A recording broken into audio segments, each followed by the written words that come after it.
大家好，欢迎大家来到天津卫视大型情感节目《爱情保卫战》。接下来呢，我们要请出我们今天来到现场求助的2组嘉宾，欢迎他们。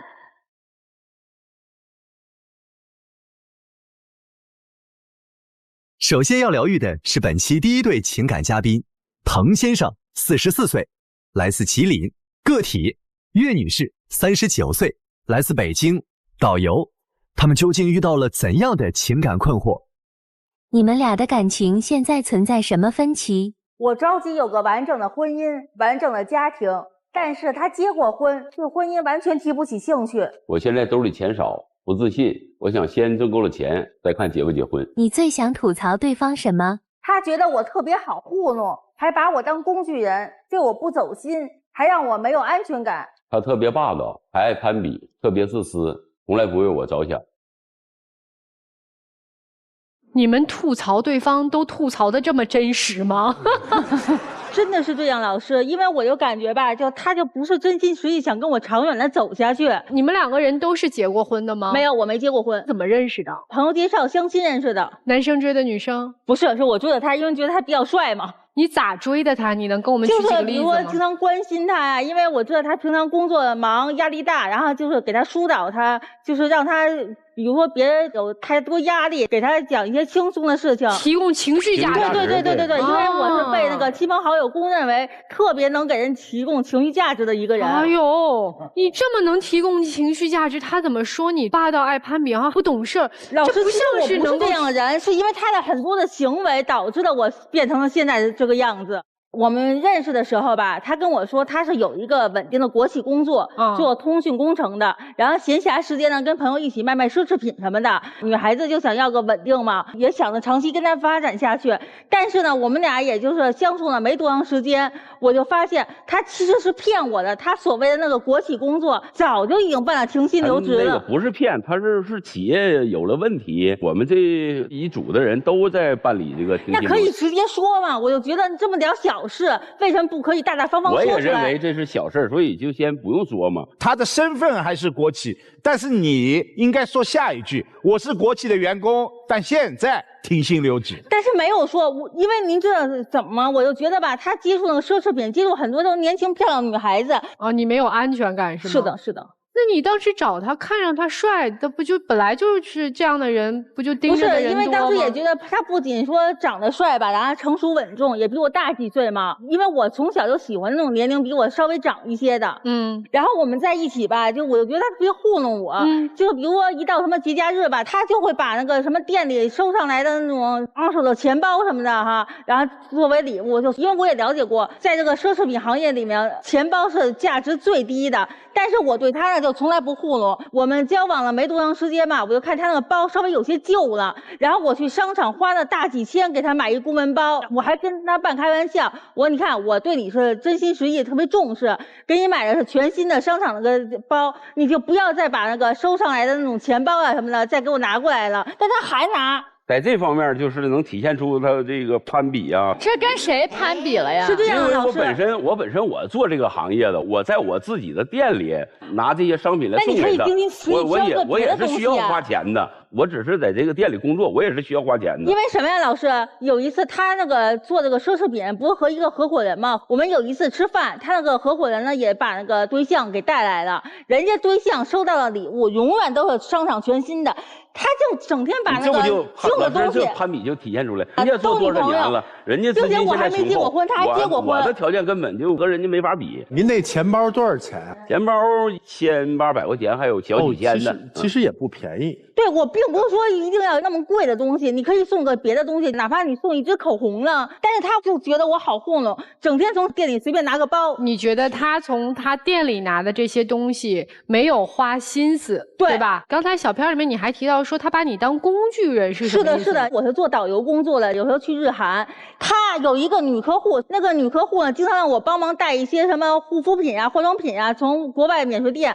然后我之前觉得吧，就是他维系客户嘛，能帮忙了我也都帮了。但但是有一次是什么呀？我们从大阪回来的时候，我们团里有个叔叔买完东西以后护照找不到了，然后当时特别着急了，我们就赶紧找，就是实在是没有时间再帮他客户带东西了。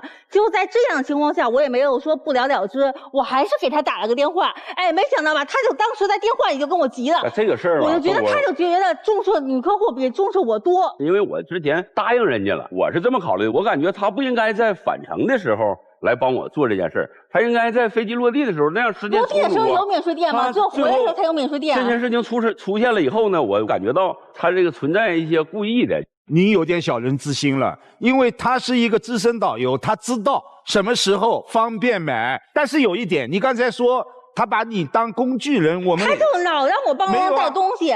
工具人的意思是你需要我的时候，我随叫随到；你不需要的时候，就理都不理我。我就觉得他觉得那个客户比我重要。然后后来更可气，老师您知道吗？后来他那个女客户就单独请他吃饭，然后呢，他当时是跟我说了，但是我个人认为，已经平常给他带东西已经在维系客户了，没有必要说还单独吃饭。那活是我一个人干的，那吃饭怎么不叫上我呀？你跟这个女客户跟她说带东西，你有说是谁给她带的吗？没有，就是我也想不能说哈。对，我想保留货源这块。那给女客户带东西赚钱吗？有利润吗？赚钱有利润。分给女朋友吗？没有，我给他成本，请他吃饭。那你这真有点是工具人了，你这真是有点工具人。来，逻辑再推一下，你做的是一项业务，这个女客户为什么要请你吃饭？以前有几次我帮他带一些面膜啊，就是价钱比较低的，他给我转过一些红包，我就没收，为了维护客户嘛，因为他有的时候也会在我这儿买一些贵重的。还有什么事情？他在北京不是有一套房吗？然后他把这套房做那个抵押贷款，要扩大他那个奢侈品店。我就觉得这事儿特别不靠谱，因为我一听到这个抵押贷款这个事儿吧，有阴影。我几年前谈过一个男朋友，当时呢，他就是因为把我们当时也交往4年了，然后也见过双方父母了，本来也是奔着结婚去的，但是呢，他就是偷偷把我们作为婚房那个房去做了抵押贷款，给一个所谓的主播妹妹刷礼物打赏。他就是把这件事情嘛和我这个那你这个贷款也不靠谱，知道吗？这件事情嘛相提并论了。你那是挥霍，我这是要做经营。他做经营，我觉得就这么按部就班的做就行了，没有必要扩大。他们做业务要扩大经营去贷款，这个跟你有什么关系吗？我就觉得不靠谱，因为他也说过这套房将来如果我们结婚是作为婚房的，但是那不是你的房子呀，你没有这个权利。但是我觉得他没有想过我们的未来呀，就是特别自私。然后呢？然后我就去求了他那个合伙人，因为他不跟合伙人一起做这个店吗？跟那个合伙人说，那个你看能不能先把钱退给他，因为这个钱是银行贷出来，先把饥荒咱给还了，哪怕以后就是我可以多给他介绍客户嘛什么的。人家都同意了，因为我也把我以前遭遇跟人家他的合伙人说了，他知道以后，他却跟我急了。你背着我去的，人家大哥能说什么？那你这个事就不靠谱，知道吗？面子上的事儿，人家你已经把我给我都整没面子了，就根本就不靠谱。然后哪有不做生意就什么靠不靠谱？做生意指定是有赚有赔呀。我想的是我们的未来，你想了吗？我觉得女生这事儿管的有点多了，他也不是你老公，而且他说要娶你了。但是我把他当未来另一半看。你把他当未来另一半，人家要娶你吗？没说，没有，那不就完了吗？这一说到结婚之后，我就更来气，就是因为我今年已经39了嘛，然后我也着急结婚。是，我每次跟他说结婚的时候吧，然后他就是找借口给推脱，永远都在说等2年，因为您看我今年都39了，再等2年我都40多了。然后因为我一个闺蜜吧，就之前也找了一个离异的男朋友，然后就当时不给办婚礼，闹得挺不愉快的。我就怕这样的事啊发生在我自己身上，我就跟他说，咱们以后结婚，我不要彩礼，不要钻戒，不要什么3金这些东西，甚至我们家还可以出一部分钱，出个什么嫁妆什么都没有问题，因为我们家我也是独生女嘛。你只要他这个人是吗？对，因为我觉得他挺不错的，我也是，他非常坚定的跟我说，对。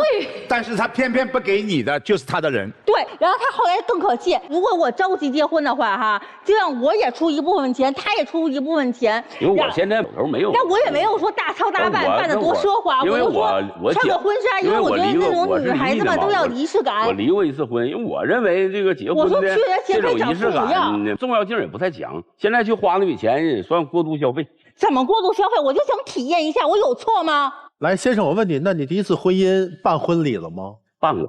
给彩礼了吗？给了。到事儿什么都没有。前期值得，我就不值得。那个时候有条件，现在没有条件。我的想法是，我再发展个1年2年，我要攒一些钱以后再考虑这些问题。您刚才小片里不是说吗？等到挣够了钱才考虑结婚。老师，我觉得这什么叫挣够了钱？我也没有说大操大办，他是非得说让我也出一部分钱，哪怕说他以后钱周转过来了，他可以还给我，那叫什么事？难道我自己给自己办婚礼，自己把自己娶了吗？然后就说特别可气，他这个想法就永远都是不考虑未来，就永远都考虑自己。不是，人家没有想跟你有未来，你在这想啥呢？我实在是忍不了了。我们都听出来、看出来了。您自己怎能跟自己结婚了呀？他不想跟你结婚啊？那就可以早说嘛，不要耽误彼此时间嘛。来，我问点关键性的问题啊。上一段婚姻多长时间，然后离婚了？上一段婚姻1年多。1年多就离婚了，对是吗？对。女生，你知道她上一段婚姻离婚的原因吗？她就跟我说，当时是因为做生意失败，有负债了，负债以后。问题那个前妻可能不能接受了。您上一段婚姻有孩子吗？没有孩子。如果我们将来能结婚，想不想要孩子，就是喜不喜欢小孩子，因为这些东西我是考虑的就可能多一点，就先问过。然后他当时呢也说是可以要，说那个也挺喜欢孩子的，因为他现在一天至少2包烟，我也不是那种不通情达理的人，咱们2包的可以，咱们先减到半包，然后呢应酬的就别太晚回来，然后也少喝点酒。他就是不听，该怎么怎么着，还觉得我管得多。姑娘这架势准备把结婚和生孩子一下搞定，一气儿给办了。因为我们现在39了，也着急结婚。行了，39怎么了？哎呦，我的天哪！我觉得不小了。现在问题是你69，他都不愿意和你结婚。不是，别下结论啊！那姑娘会伤心的，因为39年才遇到这么一个英俊潇洒、一见钟情的男人。先说结婚的时间问题，到底什么时候能娶人家？2年以后。2年以后再说，对吧？所以这是个未知数，对吗？可以这么理解。姑娘，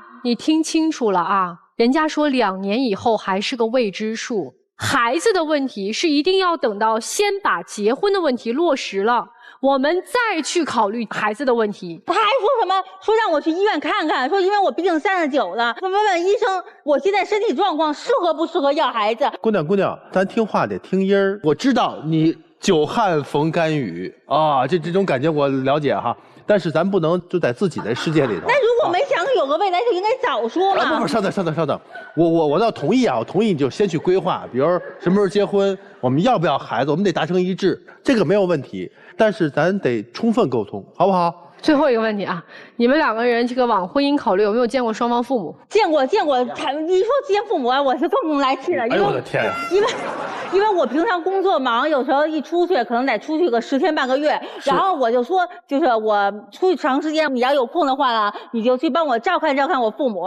哎，他是去的，跟那个打卡到此一游似的，空着手去的吧？没拿过东西吧？你也没让，就是我。那我非得说的那么清楚吗？再说你家也不缺啥，再说我本身嘛。去了以后呢，待不了5分钟，说也没说话，不善于沟通。哎，我们是个礼仪社会。如果说去看长辈，尤其是如果真的是未来的岳父岳母，说，老人家我不带东西了，因为你们讲什么东西都有，就是特别可气，你知道，这让人哭笑不得。姑娘还有什么其他的问题想跟我们吐槽的吗？我就觉得他吧，就是总的来说就是糊弄我，就是能糊弄一天糊弄一天，他也没想跟我长久。我就想问问老师什么呀？我们现在虽然没结婚了，就那么多分歧，还有没有必要就长期的走下去？也希望老师给个建议。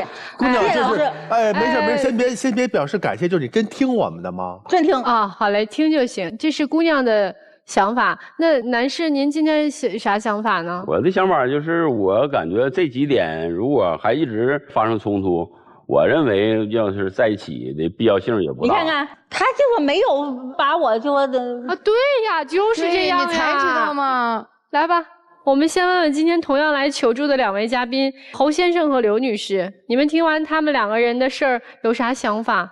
这个女的就是纯爱战士，我因为着急嘛。男的我就不说了。我也觉得这位女士太直，她不适合找这位男士，因为他俩的性格不一样。这位男士比较隐藏，他不喜欢你，你知道吗？开始没有太知道，但是后来就从这些时候感觉吧，我可能就是一个短则的，它不是一个长期。你把它也当短则的不就完了吗？老师，我都39了，短则不起。那你就找一个愿意跟你长则的呀。但是因为我还是觉得，别你觉得了，没有你觉得，这个世界上什么事都你觉得了。我跟你说，你也不会到现在这样了。是。第一点，他不喜欢你，你认清现实。第二点，他不会在你身上花钱的，你也认清现实，他不可能花超过你对他付出多的钱，因为没有爱，所以没有付出的动力，很简单。第三，这个男人他现在是一个明显的，就是他不想踏入婚姻。这个跟现在什么有没有钱啊，什么现在什么人生阶段没有关系。人家好不容易从上一段婚姻的那个束缚中挣脱出来，他没浪2年了，他还要继续又踏入婚姻。人生节奏不一样，你不可以去强迫一个人跟你结婚呐，这是不可能的呀。你更不可能强迫一个人跟你生孩子呀，对不对？所以你现在要想的是这个人他干了什么，你别老听他说什么。你觉得他长得帅吗？但是帅有什么用呢？帅能解决你的刚需吗？你就吃了他长得帅的亏吗？现在还继续吃这个亏吗？我就问你，我需要认真想想，那就是有可能还吃。你看看人家，脸一别在那站得斯斯文文的，很淡定，喊吗他不喊，他挺有风度的，因为他脑子里想的可明白了。你要逼我这事儿，咱就没得聊；你要不逼我，咱还能处一处。对，我就觉得他是基本上能处一天是一天。我就感觉是这样，你都感觉是这样了，你为什么要陪伴呢？这世界上帅哥很多，一定会有既懂你又想你又爱你的人出现，但他不是。今天很显然，这位先生是要借我们的口来分手的，这位姑娘，是要借我们的口来逼婚的。但是我告诉你，这做不到。自私是爱情最大的漏洞，它的漏洞很明显。他只会爱自己。您看，我们2个人异口同声说他只会爱自己，在他的字典当中，他的第一选择永远不会是你。我不能说你利用他，你至少是在将就他。也就是说，这个女生这么喜欢我，非来追我，又是北京女孩，你看家里还在北京有个不错的家，家庭状况也好。哎，反正2个人聊聊嘛，就聊聊呗。但聊着聊着，他动真了，要把你拖进婚姻了，那就不干了。所以从小片当中，我第一个感觉就明白了。等我赚够了钱，我们再考虑结婚。这一个话，你难道还不明白吗？多少算够？什么时候？你39， 10年49。如果真的按照他的说法，我赚够钱，我娶你，20年赚不够，你等不等？把你等得疯为止，你愿不愿意？所以一切的一切是需要你去正视现实，面对现实。现实很残酷，这个男人不爱你，你干嘛要如此的没有自知之明？干嘛要如此的自讨没趣？39岁是年长了一点，但长得也不错，又是北京女孩，干嘛呢？你父母此刻在看爱宝，可能潸然泪下。我女儿怎么卑微到这个地步了？男人长得帅又怎么样？男人又不是古董。你看徐伟老师以前年轻的时候很帅，现在慢慢也衰老了。没有啊，徐老师还是一样年轻。化妆呢？关键是他内心真的要心里要爱你。面对这么一个对你的感情假到这么彻底的男人，你还看不出来吗？你难道恋爱脑要到如此的境地吗？老师，我就觉得如果长时间相处下去，也许有一天他会能被我的行为感动呢。不要有这样的妄想，不可能的。他要爱你，早就爱上你了。男生，最后一句话，坦坦荡荡，分手就分手。刚才都说男生不喜欢女生哈。女生也不喜欢男生呀，关键是这个问题呀。你也只是见色起意，就是图人家长得帅，你爱他吗？你不爱他，你一点不爱他，你只是因为我39了，我着急要结婚，正好又碰到一个长得帅的，所以我就粘上你了。所以你俩之间有爱情吗？你俩之间都没有爱情，你来我们爱情保卫战干嘛？你还问我们老师他已经这样了，你觉得我还有必要跟他继续吗？我们怎么回答你？就是你明明自己都已经知道你们的情况是什么情况，你就是不听不看，蒙上眼睛，把耳朵堵上，然后只有嘴在呜噜哇啦呜噜哇啦说。姑娘，婚姻对任何一个人来讲是很重要，但不是重要到这一生没他不行。虽然你39岁了，但是我们结婚也不能盲目的进入婚姻。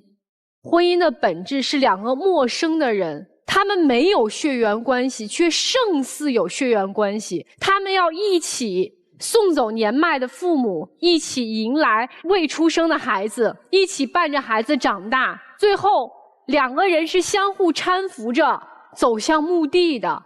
这是生命对生命的托付，而不是说我到了年纪了，我必须得找一个男人。你们把婚姻太当成一个形式主义和一个儿戏了，你嫁不出去又如何？你如果是一直带着这种恨嫁的心理和着急的心态，以结婚为目的的去谈恋爱，你一定找不到一个真心的对你的人的。如果你也只是说图外表图颜值，你不去感受自己是否和他真的相爱的话，你也找不到一个合适的人的，就更别谈婚姻了。所以越是到这个年纪，我们越要踏踏实实的考虑好，既然已经等到这个时候了，为什么还要着急呢？不结婚又能怎么样？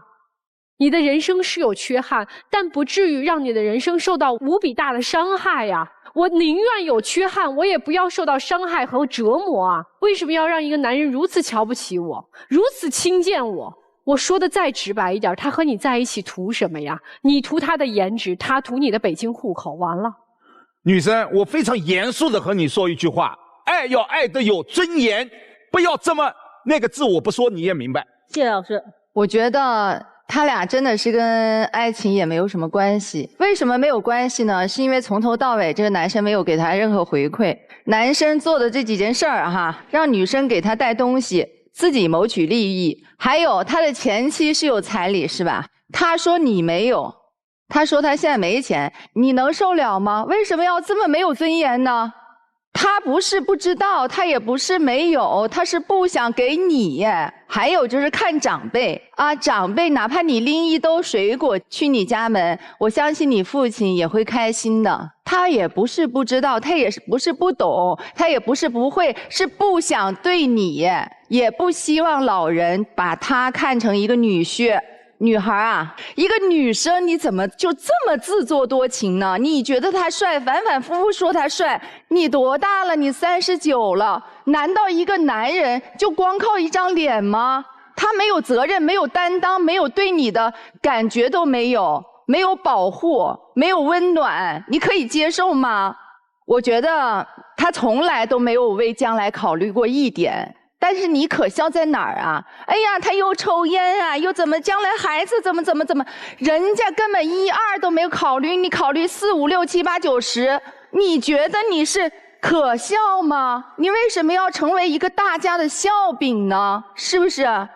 无论如何，不管你在什么年龄，女人一定要自尊、自爱、自信，千万不要上杆子，上杆子可不是买卖。你39岁那是你自己的事儿，不是他的事儿，知道吗？你不用跟他，也不用跟我们这些老师强调我39了，叫不醒一个装睡的人，我们大家也不知道能不能叫醒他，已经叫过你很多次了。然后呢，就是说人不是被感动的，是被吸引来的，你不能低三下四的去感动他，你要去吸引那些被你吸引的人。我就想问你一句，难道他不爱你，你感受不到吗？我开始就觉得什么他可能就是那种比较慢热的人。对，你其实不需要我们几个老师说，哎呀，他不爱你，他不喜欢你，不需要，你自己能感受得到。但是你不愿意让自己不愿意面对这个真相，所以你一而再再而三的放弃了自己的尊严，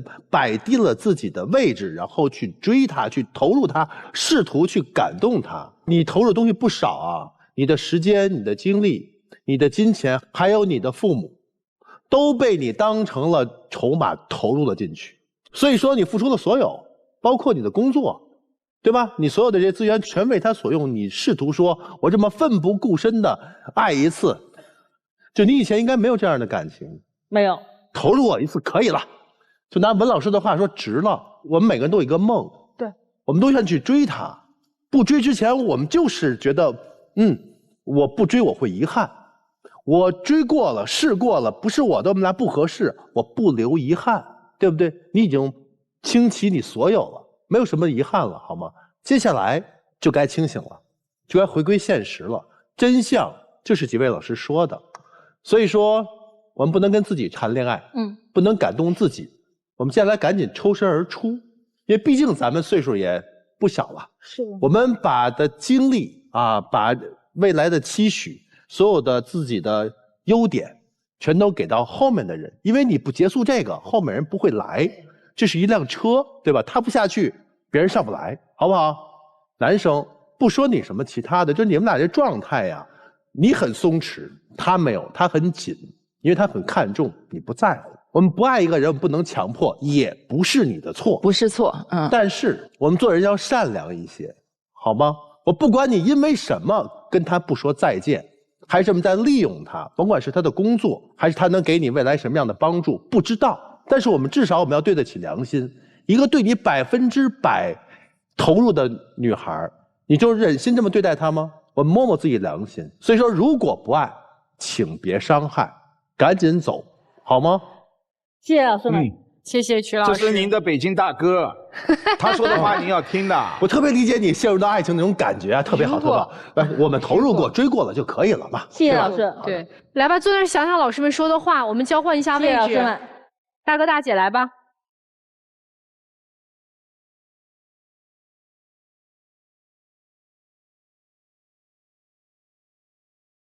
本期第2对情感嘉宾，侯先生，53岁，来自吉林，物业经理；刘女士，59岁，来自北京，退休。那么他们又遇到了怎样的情感困惑？你觉得你在对方心里位置高吗？不高，太低了。需要的时候找我，不需要的时候晾着我，我很卑微。高也高不到哪儿去，他这人太花心了，让我很没有安全感。而且他对我特别抠，总是应付我。你们2个人的感情有未来吗？这个取决于他，我很喜欢他，对他真心实意，但他对我藏着掖着，总是防着我。我目前看不到未来，我觉得我们俩太不合拍了，我又不忍心分开，现在很纠结。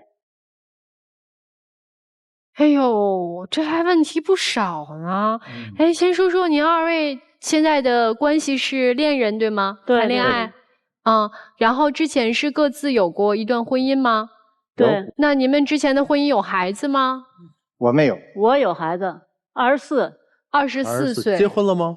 没有，上学呢。上学哈。所以您2位是怎么认识的呢？别人介绍吗？我是他的小区的物业经理。那是怎么就相爱了呢？是一次偶然的机会吧。我们2个同时下电梯，下到底楼的时候，这个电梯门没开。当时我发现他挺害怕，我就安慰了他几句。我说：“那个这位姐姐，你不用害怕，我是小区的物业经理，这个事情我马上就会处理。”我是当时特别紧张，因为我这个紧张是有原因的，就是我有那个幽闭恐惧症。对，完了没想到这次在电梯上呢又发作了，当时就是那个呼吸困难，心跳加速。哎呦！完了，正好我特别巧嘛，就特别幸运嘛。完了，这电梯里呢还有一个物业经理在这儿呢。完了，他呢特别的处惊不乱嘛，有条不紊的就在那儿打电话给他们那个手下人员过来营救，同时那嘴里还不停的说：“您大姐您别着急，那个什么这儿有我呢，您就放心吧。”我这个心里就慢慢就落地了，完了就轻松了。在这以后，我就发现在小区里老能碰见他，完了打招呼嘛。完了就加了微信。其实后来我想了想吧，其实在这以前我们是见过面的，只是我没注意过他。现在在一起多久啦？1年多。那咱说说吧，这个小片里面说的这些问题还挺多的。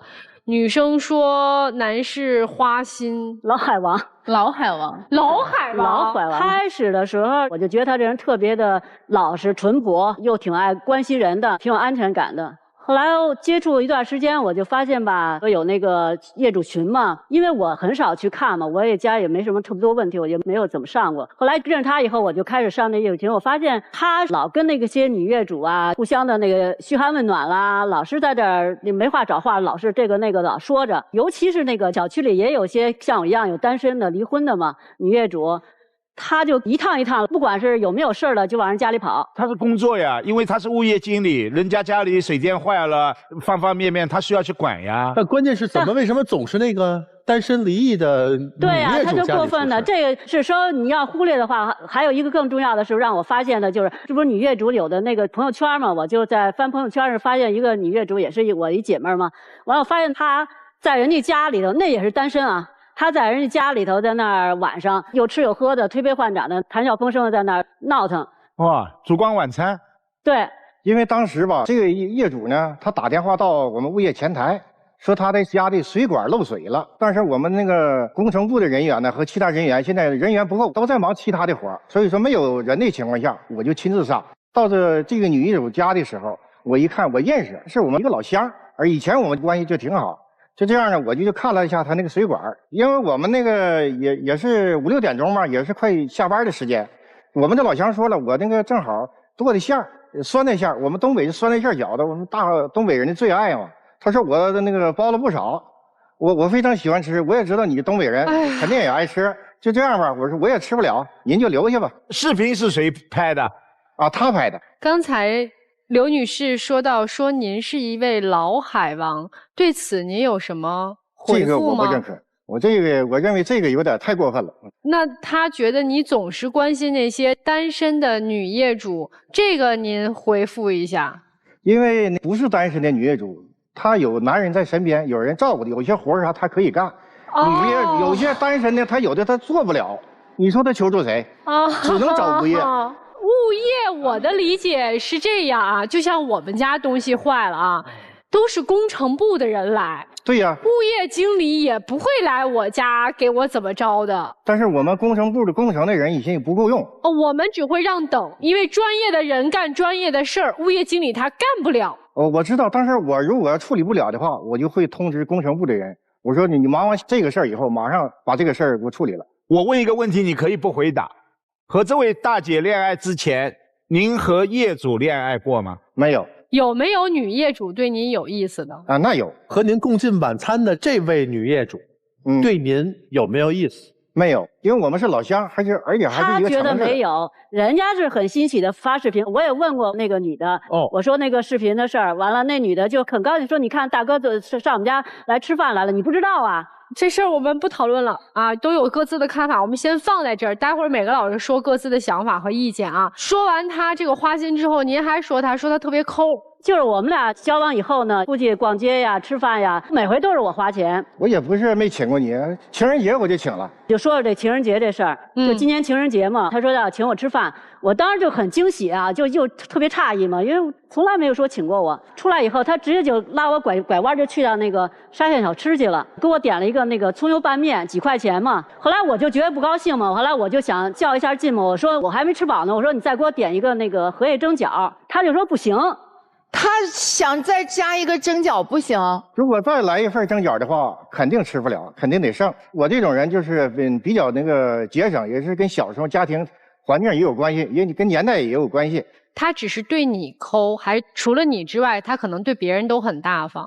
你猜对了，他就老给那些就是视频那个女主播刷礼物，几百几块钱的先刷。是什么原因呢？因为我没有什么特殊的爱好，我这个就是看看。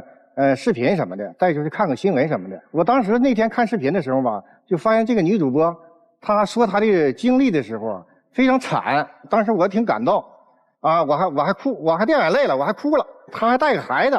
后来我一看，刷了几个火箭。她现在光强调这个同性亲这事儿，她别的那个女主播视频，她一样刷呀。你就看她你看她的眼睛小吧，都说小眼聚光，她那时候她那都放着贼光呢。那你这个时候不攒养老钱啦？这个我也不是总刷呀，大概在刷礼物这件事上花过多少钱啊？1800块钱，1800块钱。刷了4、5次，每次刷他都在跟前。这个我们先把这个事儿放这儿啊。我还挺关心一个问题的，就是大姐是有一个儿子的，对吧？24岁。哎，儿子知道你和他的关系吗？我儿子就去年回来了，回来以后我跟他说的，放假的时候回来的。回来，儿子在哪里啊？我在那个加拿大上学呢。要说他儿子，我们见面非常不愉快。因为他儿子回来的目的是一个是看他妈，另外他也知道他妈处了个男朋友，就是我，也想看看。当时见面的时候，我一想，孩子从国外回来的，我也是第一次见面，我就在北京找了一个挺哇塞的一个酒店吧，叫的所有的菜都是他儿子喜欢吃的。结果他儿子非常不愿意跟我见面，就是不愿意去。来了呀？后来是来了。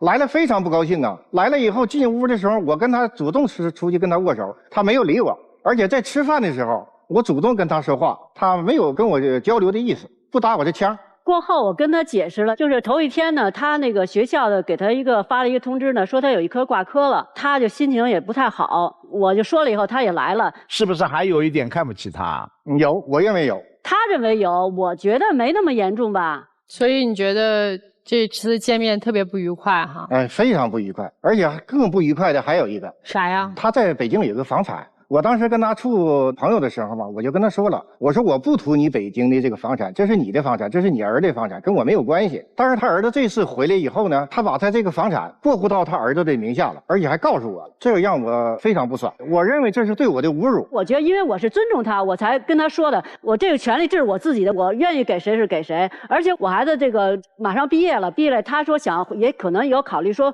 回国来发展，我就想呢，孩子也该独立了，我这时候把这个房子给他呢，就是让他自己独立生活。他给他儿子我也没有意见，我就说这个节点赶到这个场合，如果大哥，如果他的儿子跟您相处融洽，那这件事情您还这么介意吗？他儿子跟我要是融洽的话，我不介意了。那我肯定不介意。他就是总是跟我这儿子就是较上劲了，他还说我儿子没有礼貌，因为上顿饭不欢而散，结果那钱还是我出的。饭店的钱你就不付了？我当时是生气啊，没忘付了。他忘了。然后呢？但是后来我为了弥补，后来他儿子不要去加拿大吗？我就跟他说了，我们老家的特产特意都从老家邮过来的，都用那个冷冻箱邮过来的啊，小笨尖儿、野蘑菇、查干湖的鱼，我亲自做了一桌子菜，而且我做这些菜全是他儿子愿意吃的。我说我这一次我再表示一下，如果我对你要是不诚心的话，我不可能再来一次表示，让他走的时候也放心我对你母亲到底怎么样。结果他儿子没来，我们楼上楼下他家到我这儿也就100多米。下楼用不上5分钟就到我这儿来，就没来，就不给我这个面子。就他对你交男朋友这个事情是不是特别反感？他不说，他也没表达。对，大姐这一点你必须要跟儿子有一个开诚布公的沟通。就这2件事儿，一个是第一次见面，一个是这一顿饭临别饭，是吧？我觉得于情于理，您的孩子都不合适。这个咱有什么说什么，你不要去护短儿。但是我反而是觉得他的儿子有可能是对事不对人。可能在他心里面，他会觉得妈妈再找另外的伴，他心里会不舒服。我同意三张老师的观点。所以他不是对你，他是对所有接近他妈妈的男人。现在基本上就是女士对于男士不满意的点都说了啊。这1年多来的时间，男士有没有对女士有不太满意的地方？除了他儿子的问题上，我也可以说一下啊。这个他不说我花心嘛，他有个爱好，喜欢游泳，什么逛商场啦，聚会啦，什么的。我呢都不喜欢这些东西。我这个人喜欢静，但是我喜欢看一些新闻啦。刚才我已经说了，刷礼物，对我们知道。但是呢，他那个特爱游泳，只要我有时间的情况下，我都陪他去游泳。你游泳就好好游，你想要指导一下，你想要让你的游泳知识好一点，或者是技术娴熟一点，你找女泳伴不行吗？专门找那个男泳伴，而且就是那一个人，而且还让人家拍照，给他拍泳姿，我拍的都不行，还得人家拍的好。那个男泳伴在没认识他之前，我就跟人家认识了，都游了10多年了，在那游泳馆，我好多姿势都是人家给我指导的，完了也改得很好的。我也让他去，他说他旱鸭子，他说他不会游，完了我说那你就给我拍个视频吧。他拍那个视频就是模模糊糊、晃晃悠悠，老这么晃悠，拍得不好，我就又让人家拍嘛。其实我就觉得他就是心里有气，他就心里不平衡。换成您，大姐，您心里平衡吗？老师，在泳池里边，咱说穿的少，他俩在一起就是教的时候挺不方便的嘛，是吧？方便，那小腰掐的，给他那姿势我都没法说了。所以大姐，这是你游泳的时候，你能穿棉袄下去啊？我认为这，我觉得挺。你认为，就像你认为他在女业主家吃饭有事儿，他自己觉得没事儿，那么游泳这件事儿也是一样，你觉得不介意，但是他介意，这就是恋爱呀。恋爱不就是在一起，我们要相互考虑对方的感受吗？要都是以我自己为主的话，那大家都别谈了，自己跟自己谈不就完了吗？我是想让我们有更多的话题。如果他要是觉得介意您跟男泳伴这样的一个互动，你会为了他去改变这件事情吗？不太会吧？您这个跟大哥认识之前就已经和这个男泳伴已经在学习了，对不对？1年多了还没学会？不是，早就会了呀，全泳都会了。哦，对啊，会了，你们俩为什么还要老在一起？他每天锻炼呀。去锻炼的这个状态可跟大哥描述的可不一样。我觉得他是夸张了，不是，咱们别觉得锻炼互动什么，说说话就行了，有什么交流？没有什么交流。他游的这个姿势不对，他这上手啊，那个1年多了，这姿势还没改过来呢啊！所以大姐这游泳这事儿，对有问题，这有点。我没觉得他有夸张的成分。那今儿来我们节目是想干嘛？就是你看我们俩这段时间那个矛盾重重，矛盾也不断，现在已经也掰扯不清。我们俩现在就是说不了，一说就是顶牛。他老说我冷落他了啊，他非常冷落我。现在打电话也不接，原先游泳还叫我，现在旅游去、游泳去、是聚会什么的都不叫我。所以今天您是想来问问女士，这是啥意思是吗？这么冷落您？我就想问问他，对我还能不能像以前那样？女士，您有什么目的呢？我就是觉得我们俩的情侣关系没法再升温了，走不下去了，我就想冷处理，因为也尝试过沟通嘛。刚才也说了，您其实已经想好了，就是你们2个人需要分开的，对吧？我还是觉得有点不是特别的忍心吧，因为我觉得我也快60的人了，就是有点不舍，但是也没有说的我必须要去努力什么的，我还真好像做不到。这不行啊，这必须要给人家一个答案，是分还是合呀？我承认我感情上付出的没有他那么多吧，我可能就金钱上付出的多，但是感情上我承认他比我要那什么。接下来我们听听老师怎么说。我想问一下大叔，你今天是想来挽回还是想来谴责呢？我就是2个意思都有。那我现在跟你说，你既挽回不了他，你也谴责不了他，为什么呢？第一点，他对你的新鲜感过去了，因为本身呢，这位女士，你们俩的关系她是处在高位，尤其就是这个姐姐一看，我感觉她也是受过高等教育的，就是这种女性更容易上头，因为她对这种美好的期待啊、期悦，她会有向往，而且她足够有能力为自己的上头和冲动去兜底，这是第一点。第二点就是她的儿子是真的不喜欢你，而她是真的爱她的儿子，这一点也没有错。这个东西人之常情，无可厚非。我觉得就很简单，您呢就非常体面的，他今天话也说得很明白，你就跟他说一声谢谢再见就可以了。你们的相处很累，不是一家人，进不了一家门。你们的遇见是缘分，你们的分手是注定。我们不去说那一些琐事小事，很显然你们2个人过不到一起。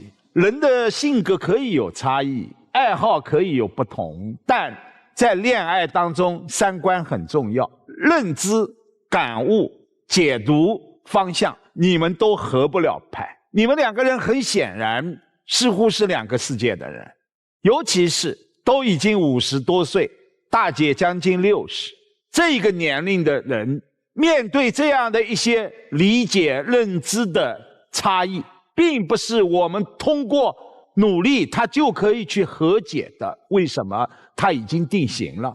我恰恰认为大姐所做的几件事情无可指责，尤其是房子的事情，这肯定是在他离异以后，孩子去加拿大念书的时候，他已经断定这个房子是要给儿子的。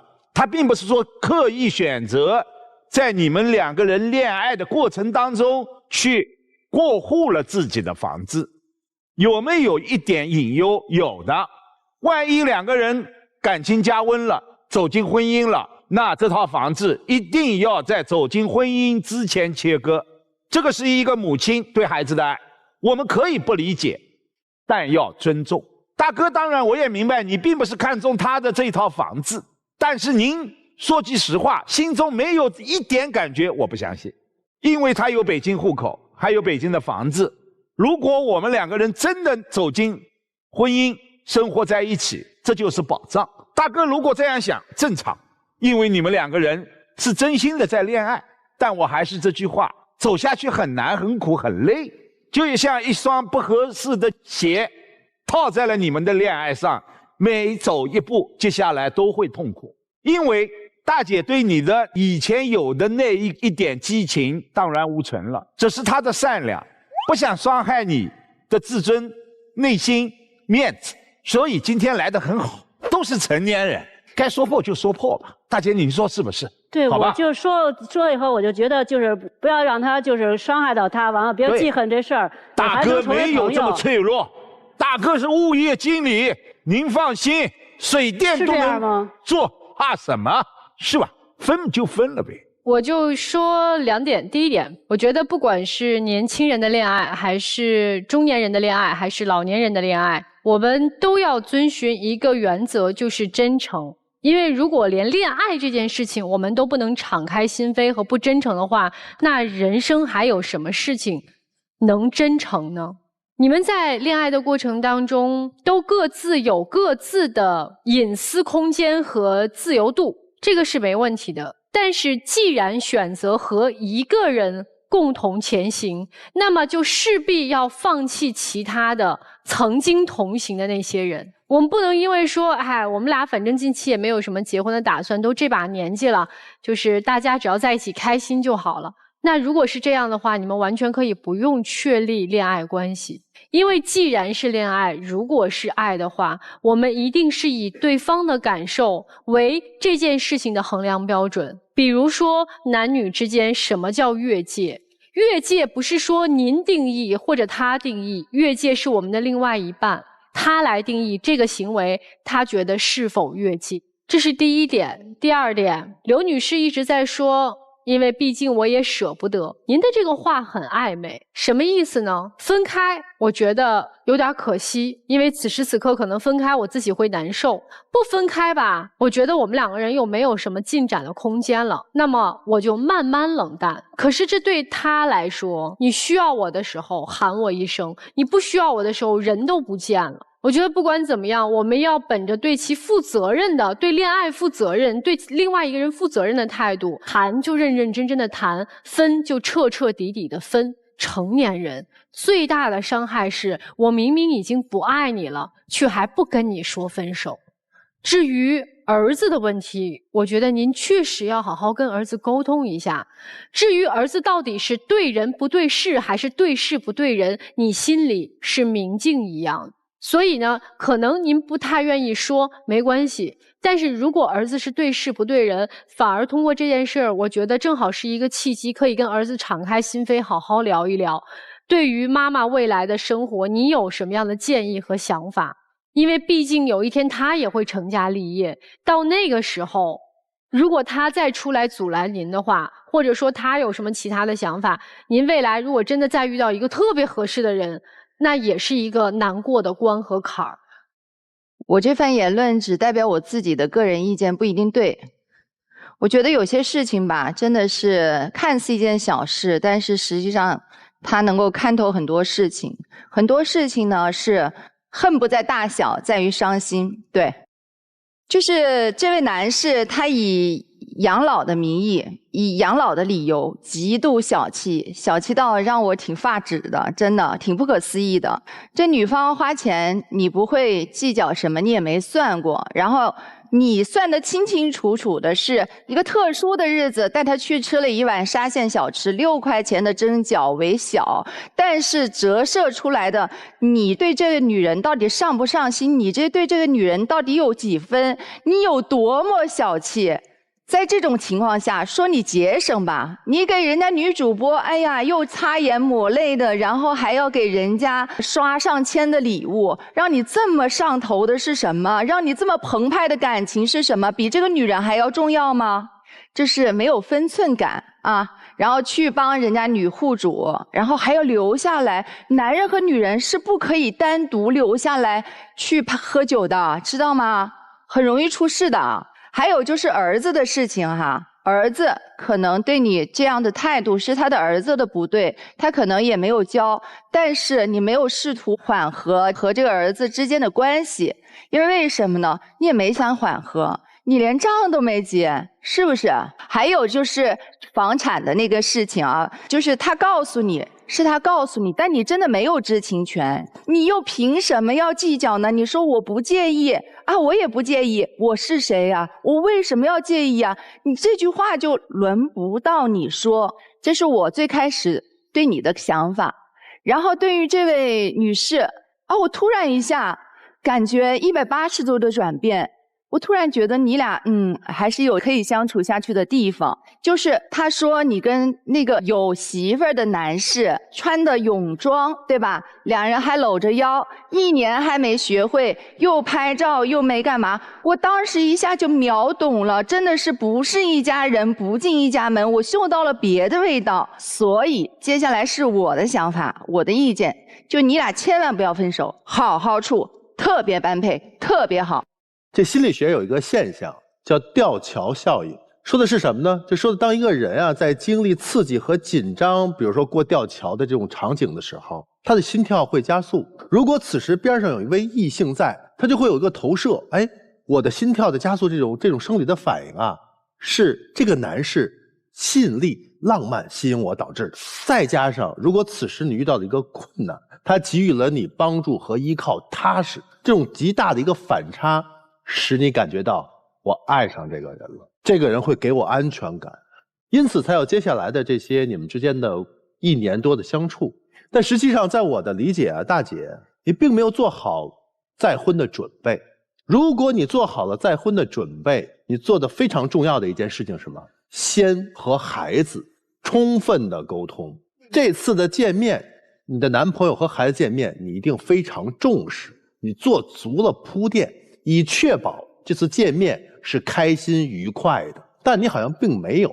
同时在发生了如此不快的场景之后，你没有做任何的补偿，你没有心急，你没有觉得很严重，你没有迫不及待的要解决这个问题，反而你做了一个什么？安抚孩子的一个表现，你把房子给了孩子。这我非常理解你男朋友此时的感受，因为在那场经历见面，他是受到伤害的，他不被尊重，他的热情、他的诚意被人家忽略，你没有去安抚他，反而揪他说那顿饭的钱还是我出的。然后接下来第2次见面也是失败的，都没有出现，你丝毫不为所动，你没有觉得这件事情会极大的阻碍你跟他之间的发展，因为你就没有打算跟他发展下去。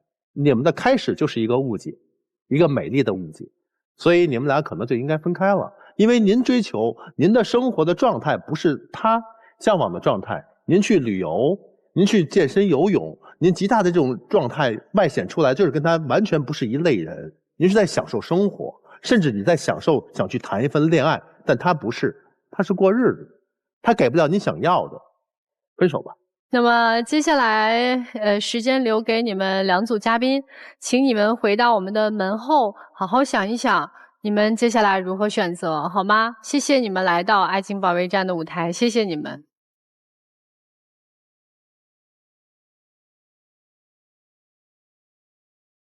貌合神离的，貌合神离。对，我认为这2对是真的都不应该出来。所以大家是不是都希望他们不出来？就算了吧。我希望最后那一对出来，别祸害别人。好吧，那我们先来看我们今天第1组嘉宾的结果啊，滕先生和岳女士。那么第1组嘉宾他们的结果到底如何呢？3、2、1，请开门。